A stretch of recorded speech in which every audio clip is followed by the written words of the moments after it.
IPL से हम सब कमाते हैं। आप भी जो ये वीडियो देख रहे हो, साथ ही साथ प्लेयर्स भी जो ये मैच खेल रहे हैं, अंबानी, अडानी और मोदी तो दूर की बात है, एक चाय की गुमटी वाला भी आईपीएल से कमाता है। क्योंकि आईपीएल इंडिया में कोई एक मैच ही नहीं बल्कि फेस्टिवल सीजन की तरह मनाया जाता है। भले ही साल में ये एक बार आता है, लेकिन गर्मी के मजे तो लोगों को यही देके जाता है। एक रिपोर्ट बताती है कि minimum Indian government 64,067 lakh 7,966 crore rupees इस साल आईपीएल से आराम से कमा लेगी मिनिमम, और ये पैसा भी इनडायरेक्टली कहीं ना कहीं हमारे पास से ही जाएगा। कैसे, ये भी जानेंगे इस वीडियो में। लेकिन अभी के लिए मोटी मोटी बातों को साइड करके पढ़ते हैं साफ क्लियर कट बातों की तरफ और शुरू करते हैं हमारे वीडियो का title, how we all earn from IPL. Video में आगे बढ़ने से पहले अगर थोड़ा सा हम आईपीएल की हिस्ट्री जान लेंगे तो काफी सही रहेगा।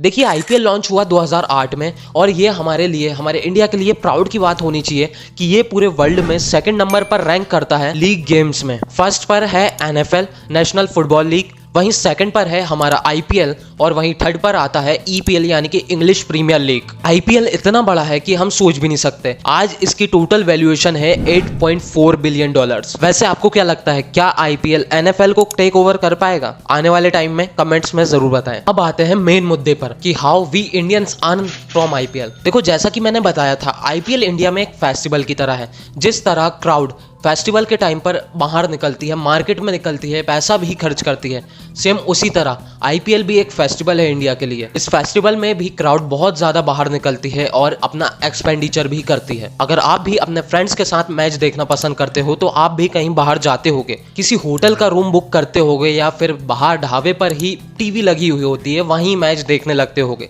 अब आप होटल या ढाबे पर गए हो तो वहीं आपकी साइकोलॉजी आपको ट्रिक करती है और आपसे कुछ ना कुछ फूड ऑर्डर करवा लेती है। क्योंकि भाई, इंडिया में एक चीज है, लोगों को टीवी देखते देखते खाना या कुछ भी खाना बहुत ज्यादा पसंद है। सो फाइनली आप ऑर्डर करते हो, आप उस चीज को खाते हो, फिर आपके पास आ जाता है बिल। ये आपका तो एक्सपेंडिचर हो जाता है, लेकिन सामने वाले की इनकम।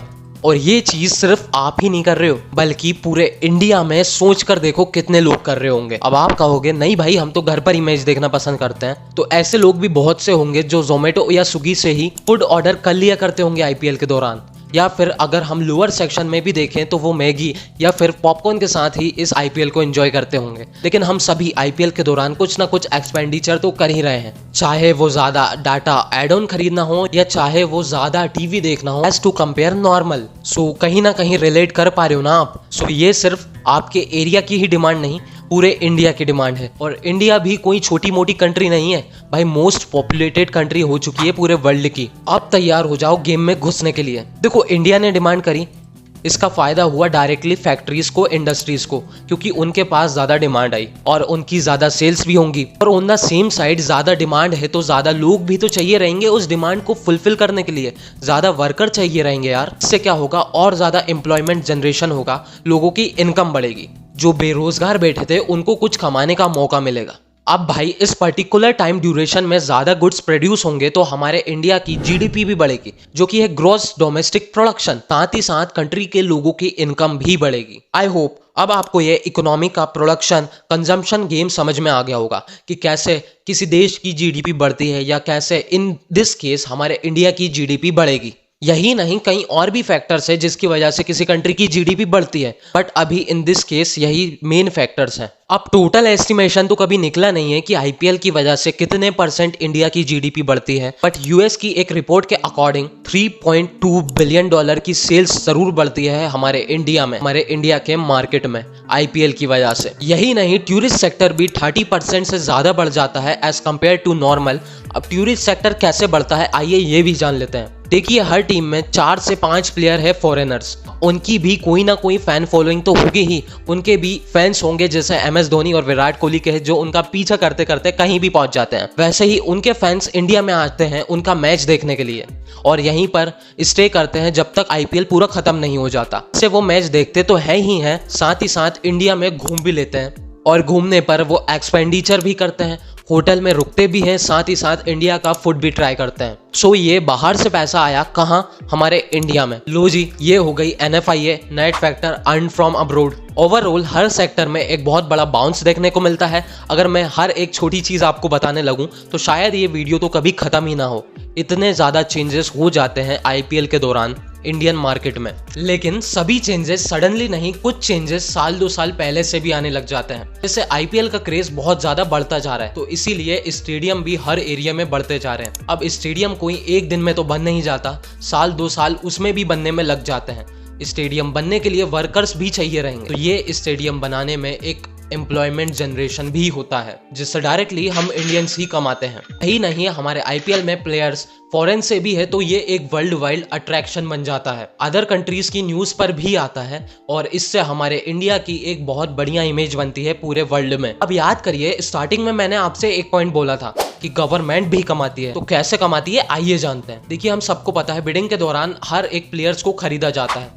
अब उस प्लेयर को जितने अमाउंट में खरीदा जाता है, तो उस अमाउंट का 10% TDS कट कर ही वो अमाउंट बाकी का बचा हुआ प्लेयर्स के पास जाता है और वो 10% आता है गवर्नमेंट के पास। साथ ही साथ गवर्नमेंट सिर्फ यही नहीं रुकती, बल्कि वो BCCI से भी चार्ज कर लेती है कुछ अमाउंट, कुछ मतलब करोड़ों में। अब सबसे तगड़ा पैसा कमाती है गवर्नमेंट टिकट सेलिंग से, क्योंकि गवर्नमेंट लगाती है हर एक टिकट पर 18% का GST, जो कि डायरेक्टली टिकट के अमाउंट का 18% कटकर गवर्नमेंट के पास जाता है।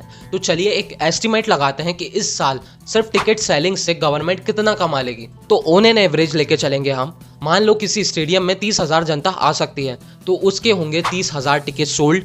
मैचेस हैं पूरे 70, तो 30,000 इंटू 70 करेंगे तो ये 21 लाख टिकट्स। अब ऑन एन एवरेज टिकट्स की प्राइस होती है 500 से 1000 और VIP टिकट्स की प्राइस होती है 5000 से 25,000। तो इसका भी हम एक ऑन एन एवरेज अमाउंट लेकर चलेंगे, जो कि हम ले लेते हैं 2000।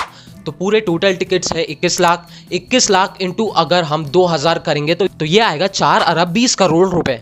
अब इस 4 अरब 20 करोड़ रुपयों में से 18% टैक्स काट लेते हैं, तो अमाउंट आएगा 64,070 लाख करोड़ रुपए। और ये है गवर्नमेंट का टैक्स टिकट सेलिंग पर। ये तो खैर एक एवरेज एस्टिमेट है, अगर टिकट्स इससे भी ज्यादा सोल्ड होते हैं तो रियली गवर्नमेंट भी काफी ज्यादा अर्न करने वाली है। और ये GST कटेगा कहाँ से, हमारे टिकट्स के खरीदे हुए प्राइस से। यार, कंज्यूमर का दुख कौन समझे भैया आजकल। सो यार, होपफुली आई होप आपको ये कॉम्प्लेक्स सा टॉपिक बिल्कुल सिंप्लिसिटी के साथ मैं क्लियर कर पाया हूँगा। से मैंने एक और टॉपिक क्लियर किया है काफी सिंप्लिसिटी के साथ, ड्रीम 11 के स्कैम का। ये स्क्रीन पर वीडियो है, आप टैप करके देख सकते हैं। लेकिन उससे पहले आपने इस IPL की मदद से पैसे कमाए हैं या नहीं, कमेंट्स में जरूर बताएं। और हाँ यार, इस टाइप की वीडियो में अगर आपको जरा सा भी इंटरेस्ट है तो चैनल को जरूर सब्सक्राइब करना, ऐसी वीडियो आगे मिलती रहेंगी। और प्लीज 100 सब्सक्राइबर पूरे हो जाएंगे तो प्लीज सब्सक्राइब जरूर करना और इसे शेयर भी एंड लाइक तो भूलना ही मत। मिलते हैं नेक्स्ट ऐसी ही अमेजिंग वीडियो में।